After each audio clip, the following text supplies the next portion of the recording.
Good morning. I know you can't see me, but I'm not a whole bunch to look at anyway. What if we come this way? Nope, even worse. Who cares? Good morning. Day 17 and day 18 of National Preparedness Month. It's early. It's so early the sun is not at work yet, but Bear is. There's a lesson in that. 6 days ye shall labor. But it's Sunday. I don't worship the sun. Planning. Super important. For all your SHTF without rule of law, the end of the world as we know it, shenanigans. What are you going to do? Well, we're going to survive. How? That's a really good question. With who? I don't know. Probably me and Grandma. Okay, anybody else? Hadn't really thought about that. Alright, you got enough food? I think so. Do you know? No, I'm not really sure. Okay, all this is planning, right? Planning. And planning sounds boring AF, but I can promise you, whenever groups of highly trained, highly talented individuals endeavor to do important stuff, they plan it first. Two of my favorite planning phases are from when I was in the power construction industry. I never ended up doing either of these jobs, but just planning to do them was awesome. One of which was, hey, can you put wind turbines on the North Pole? Now, I was young and stupid, and my answer was I could put wind turbines anywhere. And they were like, U.S. Geological Survey has a base at the North Pole, and they were flying in number 2 diesel fuel with your taxpayer dollars, probably still are, round the clock, 24/7, 365. C-130s landing full of bladders full of diesel fuel to run the generators so that the scientists wouldn't freeze to death in their huts so they could study the ice and other things. And they said, it's really windy here. Is it possible to put up wind turbines? It's like, yes, anything's possible. Is it probable? We'll find out. Planning phase. And so the constriction there was everything that we had to bring into the North Pole had to be able to fit on a C-130 or a C-5 Galaxy. So size and weight constraints, right? We're talking cranes and rotor blades and tower sections and concrete, and also, how do you do concrete when it's, so cold that you can't be outside for more than 15 minutes at a time before you get hypothermia? It's a massive problem-solving planning phase on the front end. So it was a great mental exercise. And then the second one was similar to that, but completely different climate. It was an island in the Caribbean, that a developer decided, I've had enough of these people just enjoying their lives, smoking hand-rolled cigars and fishing from the only dock within, 500 kilometers. A dock that I'd be careful walking on, let alone driving heavy equipment on, right? These people shouldn't have a monopoly on the beauty that is this little island in the Caribbean. So we want to build a hotel and strip malls and all this stuff. And all of their power was generated from number 2 diesel fuel that had to be transported in on a ship. And so they wanted to know, can we put wind turbines here? Yeah, of course. Well, we have hurricanes. Cool, we'll do tilt-ups. They make turbines that they stand up. You can't even see me. It doesn't matter. Just imagine a wind turbine standing up. And then, oh no, there's a big storm coming. But they'll fold down flat to the ground. And then after the big storm comes, you can stand them back up again. It's neither here nor there how they do that. So I was like, yeah, we could do that. So I had to find a maritime company that had barges where the front of the barges opened like Higgins boats from D-Day because there was no dock. So we didn't do the job, but the planning phase was awesome. So that we could roll up onto the beach, and then the first equipment off the beach will be a couple of dozers, like D7 high tracks with rippers.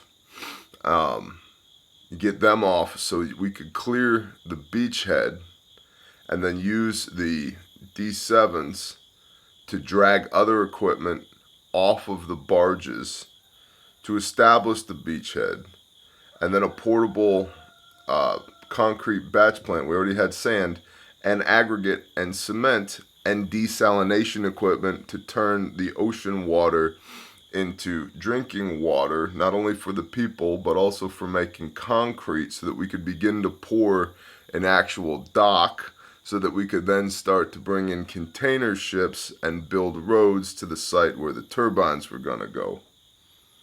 And this is the kind of thing, like, how many 3/4 inch flat washers do we need? Well, per the prints, it looks like we need like 1,800. Cool.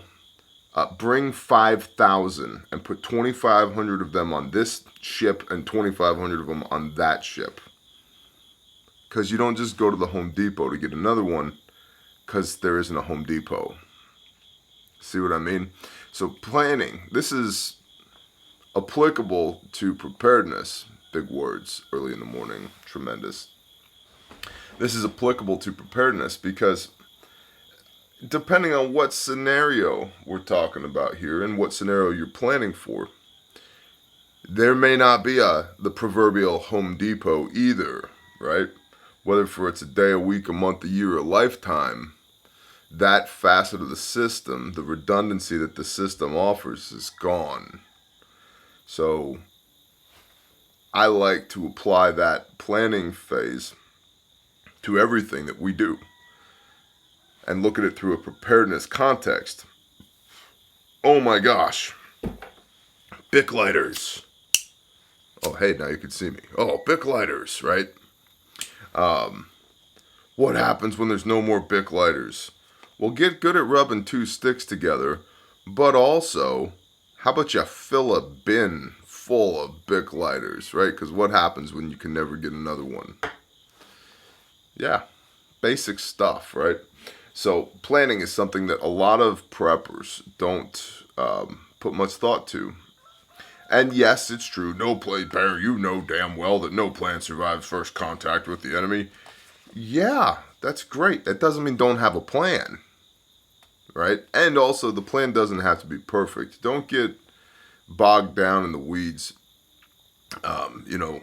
paralysis by analysis. I see this a lot with like the engineering type, because engineers, their shit has to be perfect before they stamp their name on it, because if it's not and somebody dies, they're liable, right? And so they have this kind of this systemic issue, i.e. an issue that they've learned from the system, because in today's system, the way that works is if, John Smith, the engineer, engineers this column to support this much weight, and it doesn't.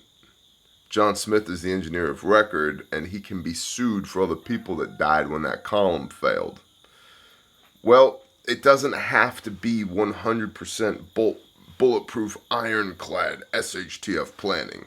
I'm an 80% guy, unless human life is involved. But if we're just talking about time and money, I'm an 80% guy. Get me to 80% certain that this is going to work in my planning phase, and have a couple options if it doesn't. Alternate contingency, emergency. If it doesn't work, I'm good to go. We start dealing with human life, I'm a as positive as we can be guy. But here's the deal. It's impossible to mitigate all risk during your planning phase. My pastor likes to say, do the best you can with what you got where you're at, right? Make it work. Figure it out. So, planning phase. There's an entire video in the Prepper classroom here on the U of Tubes, as my brother Saw says. Here on the YouTubes, there's an entire playlist at this channel called the Prepper Classroom, and one of those videos is called Mission Planning for SHTF. based upon the planning that we do when we go to do missions, to do deployments with Grindstone Ministries, our disaster relief ministry. So, food, water, shelter, logistics, commo, fuel, energy, security, convoy ops, all that. It's all in that video, mission planning for SHTF in the prepper classroom. All right, so day 18, and this is just a little bit of an ear nugget for you. This is going to require some research for you to participate in, which frankly should be acceptable because I'm giving you this information for free. So if you're not bought in a little bit on your end, what's the point? We're all just masturbating, right? And I'm not into group masturbation. That's unrighteous. Lines of drift. Very simple concept. Lines of drift. What are lines of drift? Lines of drift are basically the pathways of least resistance, whatever that might be. Whether that's a deer trail that turns into a goat trail that turns into a gorilla trail, because there's already a pathway worn through the woods, the brush, the jungle, the whatever. Or it's the county road, or it's the highways. You know, Dallas North Tollway, north of Dallas. That's a line of drift. It's essentially the path of least resistance. And there's a couple ways to look at this. The first is like you're establishing a rally point or an ORP or something like that, right? Or you're just camping while you're bugging out. Okay, let's go that direction. You're just camping while you're bugging out. Don't camp on the trail. Camp off the trail. You want to go to the place that's the most unlikely place for somebody else to run into you. Because people are going to drift towards the easy paths, not the hard ones. They don't accidentally start walking across a ridge uphill, right? People tend to move downhill. People tend to move towards water. People tend to be channelized into valleys. The people tend to avoid really thick brush and thickets and brambles or swamps and sludge, right? And so that's where you should be. So you basically want to be in the opposite of where everybody else is going to be, lines of drift. So whip out a map and go for a drive in your AO and determine where are the lines of drift. How likely is it for me that people are going to come down this county road out here? For me, it's very low. The only reason people come down this county road is if they live here. Ergo, we know every vehicle that comes and goes, which gives us a great operational bench to start from as far as, hey, whose vehicle is that? Who's that person walking, right? But that's a different video. What do you want? You want to be famous on the YouTubes? Smokey the Gato says hi. Yes. You are a child's cat. Run away. Go eat mice. So, lines of drift. What are they? Where you are? And are you on them? And if you are, you need to not be there because there's going to be a higher likelihood of people bumping into you when things get stupid. When the zombies start mass migrating from where things are bad to where things are maybe less bad. Right? So, do some research on lines of drift. That's on you. I can give you the general overarching view of lines of drift, but I can't tell you what your lines of drift are, nor is it my job to. That is days 17 and 18 of National Preparedness Month. Planning and lines of drift. Bless y'all. I will roll that beautiful bean footage at the end of the video. Y'all have a blessed day. Shalom.